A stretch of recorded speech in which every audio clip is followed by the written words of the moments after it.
Lou said and Ross alluded, progress on this topic would not be possible without the support and grassroots efforts of the folks that are participating in this chat and the folks that are in your guys' orbit. And so what actually is this topic, right? And Ross and Lou also have alluded to this. Non-human intelligence exists. Non-human intelligence has been interacting with humanity on this planet. This interaction is ongoing and it's not new. And there is zero doubt. But you already knew that. So how do we go about convincing other people that this is the case? Particularly people that aren't necessarily privy to all the information that some of us may otherwise be. And so there's three principal lines of effort, three principal sources of data. There's essentially the first principles argument, which basically says, counter to common belief, that life is common in the universe. How do we know life should be common in the universe? There's 20 billion sun-like stars in the universe. The sun is a population 1 star. There are planets like this, there's stars like the sun that are 5 billion years older than the sun. That's plenty of time for other civilizations to evolve on these other planets. There is recent scholarship that says that life evolved on Earth in the Hadean era. The Hadean era was before the crust even cooled. There's recent scholarship that says that microbes have been found in terrestrial rock that have dated to 2 billion years ago, essentially in stasis. So life evolved here very quickly. There are many, many planets like the sun, and there are many, many planets that are much older than the sun. People that would argue that life is uncommon have to justify that proposition more than anyone would have to justify the fact that life evolves very quickly. The second point is faster than light travel. Everybody says faster than light travel is not possible. This is false. Miguel Alcubierre, a postgraduate student at the University of Mexico in 1994, solved Einstein's equations for an effective faster than light mechanism. NASA has investigated this. Everyone accepts his solution as valid. His solution requires negative energy. In 1960, quantum physics demonstrated or predicted the reality of negative energy. In the 90s, the Casimir effect was demonstrated in the laboratory. The Casimir effect demonstrates negative energy. The expansion of the universe, which is caused by dark energy, is negative energy. So we have a solution to Einstein's equations that allow effective faster than light travel. We've got the existence of negative energy proven. This isn't an engineering solution. This isn't a means where we can go and do this, but theoretically it's possible.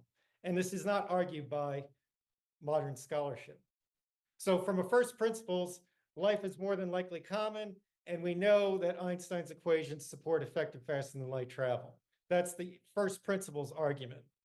The second is the testimonial. Perhaps there are people out there that may know more than some of us might know, including people that have been in the intelligence community, such as myself. So we can look at several presidents, Barack Obama, President Trump. They both said UAP are real. We can look at, as was mentioned earlier, Chris Mellon, Dave Grush, Lou Elizondo have said non-human intelligence is real. We can look at Lord of the Fleet, Lord Hill Norton, a chief of the defense staff in the United Kingdom in past years, have said UFOs are real. We can look at the first Earl Mountbatten of Burma in the United Kingdom again, that have said UFOs are real. We can look at the chief of the Canadian Defense Ministry, Paul Hellyer, who have said non-human intelligence is real. We can look at Haim Eshed, who is the Israelis' father of their space program, who has said non-human intelligence is real. All these people and more would be in a position to know. Then we can look at the evidence, the data. You've seen the videos, the floor video, the gimbal, the go fast. A lot of people probably don't know Gordon Cooper, one of America's 7 Mercury astronauts, chased UFOs over West Germany in 1951. He testified to that fact before the United Nations in 1978, analogous to the David Fravor Tic Tac incident. We can look at the UFO incursions over the Northern Tier ballistic missile early warning sites in the 70s and the document supported and testimony supported readiness status change of our ICBMs in the 60s at Malmstrom Air Force Base, where many missiles were taken offline by a UFO. The analogous thing happened in the Soviet Union contemporaneously. In their case, the missiles were brought online.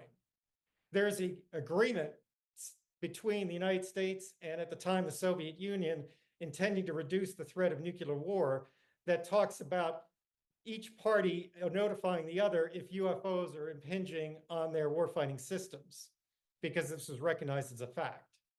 There's documentary evidence, the Twining memo from 1947. General Nathan Twining, future Chief of Staff of the US Air Force, wrote a memorandum that said the UFOs are most likely extraterrestrial. There's official Australian documents declassified on the National Archives of Australia from 1971 from their defense attaché that made a formal assessment of the United States' interest in UFOs, the reality of that, and the fact that the US was investigating anti-gravity programs in concert with looking into UFOs, a conclusion that would make no sense unless the reality of this topic was demonstrated. So some people say, well, if this is real, why don't they fly over the White House or something? Well, in 1952, UFOs flew over Washington, D.C. over 2 weekends. There were radar visual sightings, there were air-to-air intercepts, and it created the largest press conference since World War II up to that time. People say, well, why don't they just land during the middle of the day? Well, that happened in 1994 at the Ariel School in Rura, Zimbabwe, where UFOs presented themselves with beings and occupants on the ground, witnessed by numerous children. The exact same incident happened in 1966 in Westall, Australia. The people that witnessed those events are still alive, and they continue to state the assertion of that being a factual occurrence. So these things taken together, along with much other evidence, suggest that this is absolutely true. And I'm speaking to you today to tell you that there is zero doubt this is absolutely true. I know this personally. So the way to solve this problem is to motivate the grassroots. Political activism is the solution to restoring proper oversight, developing a process for responsible disclosure, and advancing society through the efforts of that process. So I salute you for your participation in this event. Again, I thank New Paradigm Institute. I'm humbled to be able to address you and participate with you in this historic occasion, and I wish you the best. God bless.